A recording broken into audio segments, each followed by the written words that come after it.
तो यार आज हम रिव्यू करने वाले हैं एक डिप्रेसिंग एनीमे का, जिसके सीन्स और स्टोरी लाइन ना एक तरह से हमें मेंटली बहुत ज्यादा डिप्रेस कर देने वाले हैं। सो चलो यार जल्दी से शुरू करते हैं हमारा आज का एनीमे रिव्यू।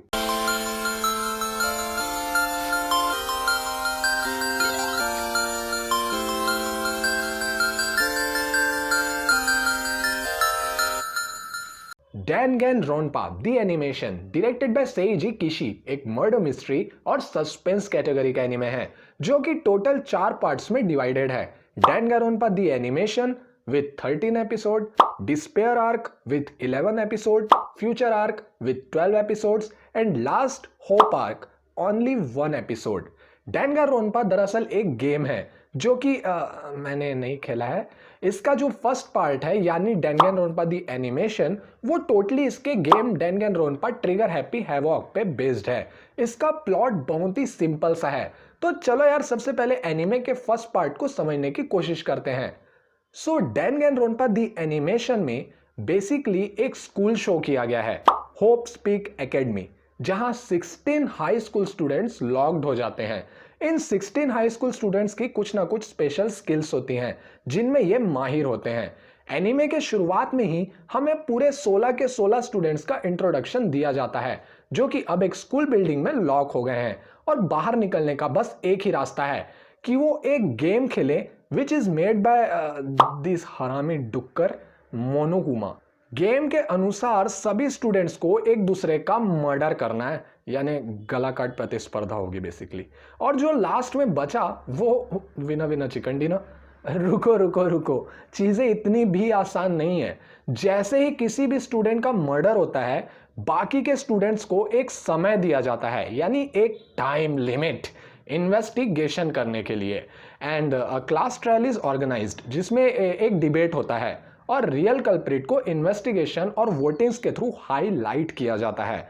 अगर सही कल्प्रिट पकड़ा गया उस डिबेट में तो उसे सजाए मौत जो ये डुक्कर उसे खुद देता है। And if student guess wrong culprit तो फिर भैया सबकी मैया दैया डुक्कर मार के रख देते हैं, यानी कि उन सभी को साफ कर दिया जाएगा वहां से। इन्वेस्टिगेशन तगड़ी करनी पड़ती है बाबू। तो ये था यार पूरा एनीमे का प्लॉट। एंड डोंट वरी, जो भी स्पॉइलर इसमें हुआ है ना वो एपिसोड 1 में ही तुम सबको पता चल जाएगा। तो बस यार सभी स्टूडेंट्स को ये गेम खेलना पड़ता है। एंड ट्रस्ट मी, एनीमे का जो सस्पेंस था और मिस्ट्री थी ना और जो इन्वेस्टिगेशन जो वो लोग करते हैं वो एक प्रकार से देखने लायक थी। मतलब मुझे उतनी भी बुरी नहीं लगी, लेकिन it's not to good.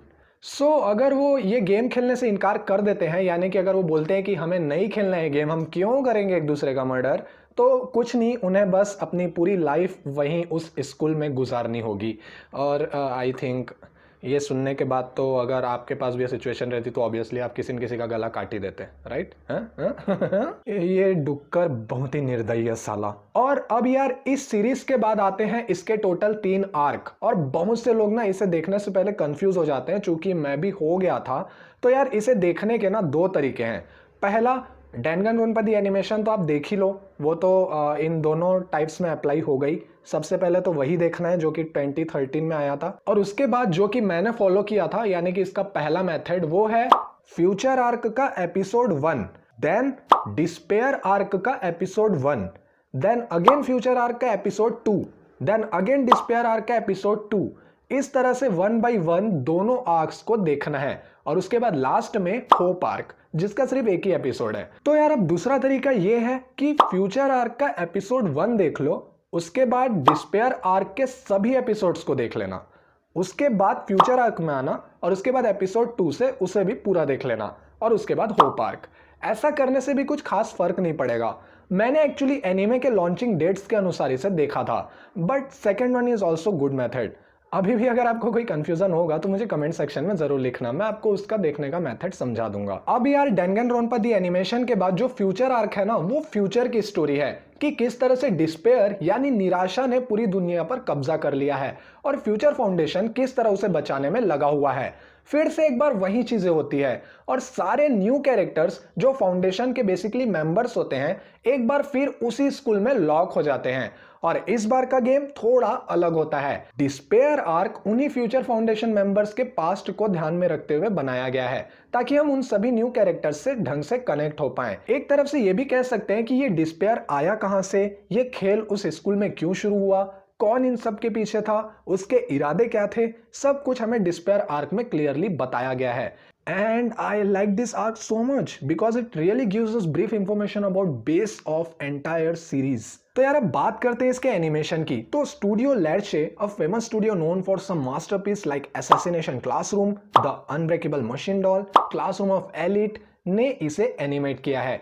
Unlike any other anime projects, इस एनिमे के डिजाइन और एनिमेशन को एकदम बेसिक रखते हुए पूरा का पूरा फोकस स्क्रीन प्ले पे किया गया जिससे स्टोरी क्लियरली समझ में आ सके। Character designing was basic. Character development I must say कुछ एक को छोड़कर मुझे बहुत ज़्यादा पुअर लगा।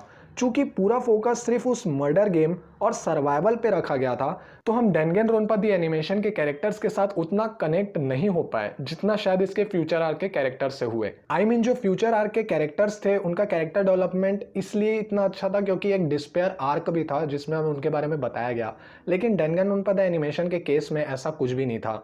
सो हम कैरेक्टर से उतना ज़्यादा कनेक्ट नहीं हो पाते उसमें। फर्स्ट सीरीज में मेरी सबसे फेवरेट कैरेक्टर थी नन अदर देन किरीगिरी-सान। उसके लुक्स, उसका एटीट्यूड और कैरेक्टर डेवलपमेंट मुझे बहुत अच्छा लगा। Main protagonist of anime that is Naegi Makoto, I actually अब क्या बोलूँ, मतलब उसे ना कुछ ज़्यादा ही ओवर पावर्ड कैरेक्टर दिखाया गया है, मतलब शुरू से ही। And I hate overpowered characters. मतलब जीत उन्हीं की होगी, ये सब एकदम यार मैच फिक्सिंग टाइप लगता है, मतलब टोटली प्रेडिक्टेबल होता है। अब फॉर एग्जांपल जैसे डिबेट होते हैं, जो क्लास ट्रायल्स होते हैं, उस डिबेट के दौरान भी आखिरी डिक्लेरेशन हर बार उसी का होता है। मतलब नाएगी को कुछ ज़्यादा ही होशियार दिखाया गया है जिससे कि बाकी लोगों का मतलब डिबेट में हमें रोल ही नज़र नहीं आता। डिबेट का मतलब ही चेंज हो गया यार एनीमे में। बस 2-3 लोग ही क्रॉस फायर करते हैं, बाकी सब एग्री और डिसएग्री, बस मुंडी हिलाते हैं बस। लेकिन किरीगिरी वॉज एट हर बेस्ट। उसका रोल एनीमे में सबसे ज़्यादा अच्छा था। अब यार अगर नाएगी की बात करें तो कुछ भी कॉर्प्स मिलने के बाद उसका इन्वेस्टिगेशन होता है तो वो बहुत सारी चीज़ें तो अपने दिमाग में ही रखता है जो डिबेट के दौरान वो सबसे आखिरी में बोलता है। और ये हर बार का है कि आखिरी में उसके दिमाग में एकदम आ ही जाता है कि सही कल्प्रिट कौन है। तो एक प्रकार से ना, मतलब 1-2 बार ये शुरू में बहुत सही लगा, उसके बाद ना एकदम ऐसे मतलब प्रेडिक्टेबल सा हो गया था वो कि लोग चाहे कुछ भी बोले, आखिरी में नाएगी जो बोलेगा वही एकदम ही सही रहेगा और आखिरी में वो कल्प्रिट को पकड़ ही लेगा। टॉर्चर गेम फर्स्ट सीरीज का सबसे ज्यादा अच्छा था, यानी कि डैंगनरोन्पा दी एनिमेशन का, और कैरेक्टर डेवलपमेंट डिस्पेयर आर्क का सबसे बढ़िया था। वो इन्वेस्टिगेशन वगैरह फर्स्ट सीरीज में बहुत ही अच्छे से दिखाई गई और फ्यूचर आर्क में वो इतना ज़्यादा नहीं हुआ वो सारी चीज़ें, मतलब इन्वेस्टिगेशन वगैरह तो हुई ही नहीं।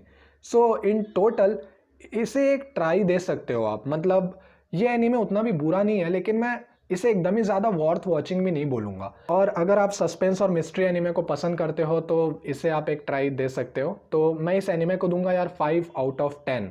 मैंने इसे इतना लो रेट इसीलिए दिया है क्योंकि मैंने इसके बहुत सारे रिव्यूज़ भी पढ़े और उन रिव्यूज़ में ये लिखा गया है कि जो गेम था बेसिकली, जो कि मैंने खेला नहीं है, तो बहुत सारे लोगों का कहना था कि गेम बहुत ही ज़्यादा स्मूथ है और उसमें स्टोरी को बहुत ही अच्छे तरीके से प्रेजेंट किया गया है। तो यार आखिरी में बस इतना ही कहना चाहूँगा कि ये जो एनीमे था पूरी तरह से बेस्ड था होप एंड डिस्पेयर में, यानी कि निराशा और एक आशा की किरण जिसे हम बोल सकते हैं, इन दोनों की फाइट इसमें हमें दिखाई गई है कि किस तरह से निराशा की जीत होती है या उस आशा के किरण की। अब ये क्यों है, क्या है, ये आप एनीमे देखेंगे तो आपको बिल्कुल समझ में आ जाएगा। मैं स्पॉइलर नहीं देना चाहता हूँ। सो गाइस, अब इसका स्पॉइलर फ्री रिव्यू खत्म होता है यहीं पे। उम्मीद करता हूँ आपको वीडियो पसंद आया हो। और यार अब यहाँ से मैं थोड़ा स्पॉइलर वाला कुछ बताने वाला हूँ। सो अगर आपने इस एनीमे को नहीं देखा है तो वीडियो को यहीं पे पॉज कर दें, और अगर आपने देखा है तो चलो यार आगे बढ़ते हैं। सो गाइस, जैसा कि हम सभी जानते हैं कि जो मास्टरमाइंड था इन पूरे गेम के पीछे, जो ये सब कुछ ऑपरेट कर रहा था, उसका नाम था क्या अभी भी वीडियो देख रहे हो? अरे यार, तुमने अगर ये एनीमे नहीं देखा है तो जाओ, मैं फाइनल वार्निंग दे रहा हूँ। मैं कुछ बोल दूंगा फिर तुम कमेंट करोगे कि स्पॉइलर देता है। पागल थोड़ी नो यार, जाओ देख के आ जाओ ना। पहले नहीं जा रहे हो मत जाओ, मेरा क्या, रहो यहीं पे रहो। तो अब होता क्या है, जो इन सब के पीछे जो एक मास्टरमाइंड रहता है वो नन अदर देन जंको इनोशिमा है, जो कि उन्हीं के ग्रुप में से रहती है, वो 16 स्टूडेंट्स के ग्रुप में से। पता नहीं उसको क्या चुल मचती है, डिस्पेयर, निराशा उसे बहुत ज़्यादा पसंद आने लगती है और वो सबको निराशा ही देना चाहती है, पूरे दुनिया को निराशा से भर देना चाहती है। तो बस उसका यही एक एम रहता है। पता नहीं बहुत ही पागल सी लड़की रहती है, शुरू से ही हमें पागल टाइप दिखाई गई है उसमें, और वो रहती भी है। सो इसका जो इसमें बहुत सारे ना यार ऐसे, मतलब सच में हमें दुखी कर देने वाले ऐसे बहुत सारे मोमेंट्स थे। सबसे पहला मोमेंट जो मुझे इसका लगा था वो डिस्पेयर आर्क का ही था, जो कि चियाकी नानामी रहती है, क्लास रिप्रेजेंटेटिव, जिसके साथ जंको इनोशिमा एक डॉल की तरह बिहेव करती है और उसे अपने गेम में लाती है। किस तरह से वो इतने दर्द को सहन करती है, वो वाला सीन देख के सच में मैं थोड़ी देर के लिए ना मतलब सहम सा गया था। इतनी ज़्यादा दया आती है हमें नानामी के ऊपर कि किस तरह से वो अपने फ्रेंड से कितना प्यार करती है, वो उनके लिए कैसे उस गेम को जीतना चाहती है और किस तरह से उसे टॉर्चर किया जाता है। इतना ज़्यादा गंदा लगा था वो वाला सीन देखकर। और टू बी ऑनेस्ट, मैं अगर आपको अपना बताऊं तो मेरे लिए एक चीज़ तो वहाँ पे प्रेडिक्टेबल थी कि वो ज़िंदा नहीं बचने वाली है, क्योंकि जंको इनोशिमा की औकात मैं जानता हूँ, वो ऐसे ही किसी को नहीं छोड़ देगी। तो जब वो गोल का गेट दिखता है ना, तब हो सकता है बहुत लोगों के मन में ये आया भी हो, बहुत लोगों के मन में नहीं भी आया हो, लेकिन मैं सच बता रहा हूँ, मुझे प्रेडिक्टेबल पहले से था कि उसके अंदर कुछ ना कुछ ट्रैप और होगा। वो इस तरह से आसानी से तो नानामी को नहीं छोड़ेगी, और होता भी वही है। वो जो आखिरी सीन था ना, जब वो मरते हुए भी अपने उस फ्रेंड के साथ वो बातें करती है, वो बहुत ही ज़्यादा, मतलब एकदम ही ज़्यादा दुखी कर देने वाला मोमेंट था। उसकी डेथ वाकई में बहुत ज़्यादा बुरी लगी मुझे। और दूसरा एक और सैड मोमेंट था, जब पहली बार जंको इनोशिमा पूरे क्लास में मतलब खूनी मैदान बना देती है उसे, जो सब लोग एक दूसरे को मारना शुरू कर देते हैं। तो वो वाला जो मोमेंट था डिस्पेयर आर्क का, वो भी बहुत ही ज़्यादा बुरा था। और तीसरा मोमेंट था किरीगिरी सान का, जब मतलब वो बताती नहीं है नाएगी को कि उसके बैंड में जो उसका फॉरबिडन एक्शन है वो है कि उसके साथ फोर्थ ट्रायल भी सरवाइव करना। तो वो सच में मतलब थोड़ी देर के लिए इतना ज़्यादा बुरा लगा था, क्योंकि एक प्रकार से वो लीड फीमेल प्रोटैगनिस्ट थी एनीमे की, लेकिन बाद में खैर वो ठीक हो जाती है, ये भी हमें दिखाया गया है। तो वो थोड़ा मुझे अच्छा लगा, इसकी एंडिंग थोड़ी सेटिस्फाइंग थी, लेकिन इसकी एंडिंग ने भी हमारे सामने बहुत सारे सवाल छोड़ दिए। लाइक वो जो लड़का था जिससे लोग ने एक्सपेरिमेंट किया था, वो अचानक से ठीक कैसे हो जाता है, किरीगिरी को कब कोमा में ले जाते हैं, कब उसे ठीक करते हैं, क्या करते हैं और ऐसे ही बहुत सारी और भी चीज़ें हैं यार, जो बहुत सारा सवाल छोड़ देती है। एनीमे अपने आप में कंप्लीट नहीं है, और इसका रीज़न ये भी हो सकता है कि जो गेम बनाया गया उस पर ज़्यादा फोकस किया गया था, और ये एनीमे पे उतना ज़्यादा फोकस नहीं किया स्टूडियो ने। तो एक प्रकार से ना इसकी रेटिंग कम ही देना मैं ठीक समझता हूँ। अब यार सबके अपने अपने पॉइंट ऑफ व्यूज़ रहते हैं, ये तो मेरे पॉइंट ऑफ व्यूज़ थे। आप इस एनीमे को देखो और मुझे बताओ कि आप इसे आउट ऑफ 10 कितने स्टार्स देंगे।